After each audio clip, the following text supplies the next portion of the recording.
Hello guys, welcome to English education. Students, आज हम पढ़ने वाले हैं central idea the voice of the rain का। तो पहले मैं आपको धन्यवाद बोलना चाहती हूँ कि आपने इस वीडियो को बहुत सपोर्ट किया, बहुत अच्छे कमेंट किए और आपका बहुत अच्छा रिजल्ट रहा। मुझे भी पढ़कर बहुत अच्छा लगा। तो मैं देख पा रही हूँ कि आप कंटिन्यू पोएम के साथ बने हुए हैं, बहुत अच्छे से आपको समझ में भी आ रहा है। तो आज हम इसी पोएम के सेंट्रल आइडिया को पढ़ने वाले हैं। अगर आप न्यू विजिटर हैं तो चैनल को सब्सक्राइब कर लीजिए और बेल आइकन को भी प्रेस कर लीजिए, क्योंकि आगे और भी आने वाली ऐसी ही कुछ इंटरेस्टिंग वीडियोज़ हैं।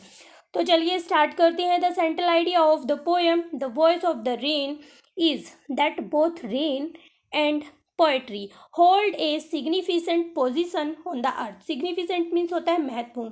तो सेंट्रल आइडिया के माध्यम से पोएट हमें बताते हैं कि रेन और पोएट्री का बहुत महत्वपूर्ण पोजीशन है अर्थ पर।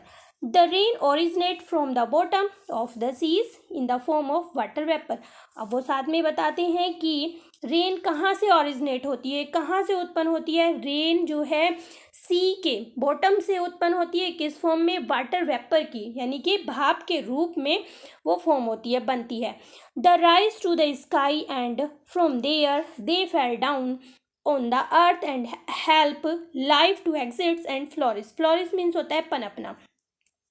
तो आगे पोएट बताते हैं कि जो रेन है वो कहाँ पर जाती है, वो स्काई में जाती है, वाटर वेपर बनती है और स्काई में जाती है और फिर से वापस से वो अर्थ पर आ जाती है, जिससे जो धरती पर जितनी भी लिविंग थिंग्स हैं, जितने भी ऑर्गेनिज्म हैं जिनको वाटर की ज़रूरत है या छोटे कण हैं, वो सभी पनपने लगते हैं, प्यूरिफाई हो जाते हैं, ब्यूटीफाई हो जाते हैं बारिश के होने से।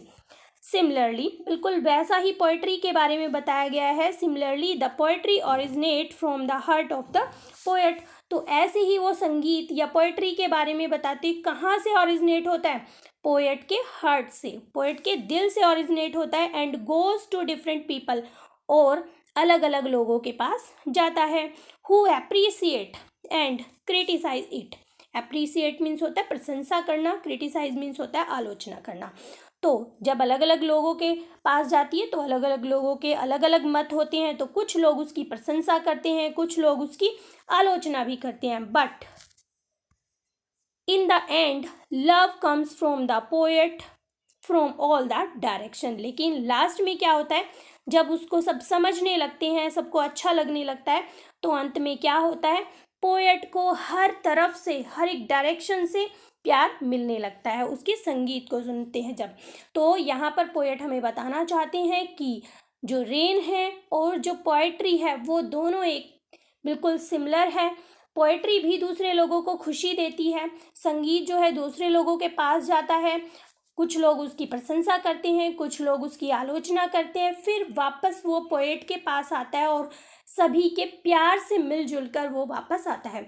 इसी तरह रेन के बारे में बताया गया है कि जो रेन होती है वो पहले ओरिजिनेट होती है, सी से ऊपर जाती है और फिर वापस अर्थ पर आती है, और अर्थ पर जो लिविंग ऑर्गेनिज्म है, प्लांट्स है या फिर दूसरे जो छोटे कण हैं, वो सबको ब्यूटीफाई कर देती है, सबको प्यूरीफाई कर देती है और सब कुछ बिल्कुल नए जैसा हो जाता है। तो ये था बहुत ही इजी लैंग्वेज में आपका सेंट्रल आइडिया। आई होप आपको अच्छा लगा होगा। अगर आपको सेंट्रल आइडिया अच्छा लगा है तो एक लाइक ज़रूर करें। मिलते हैं अपने नेक्स्ट टॉपिक में, तब तक के लिए बाय बाय।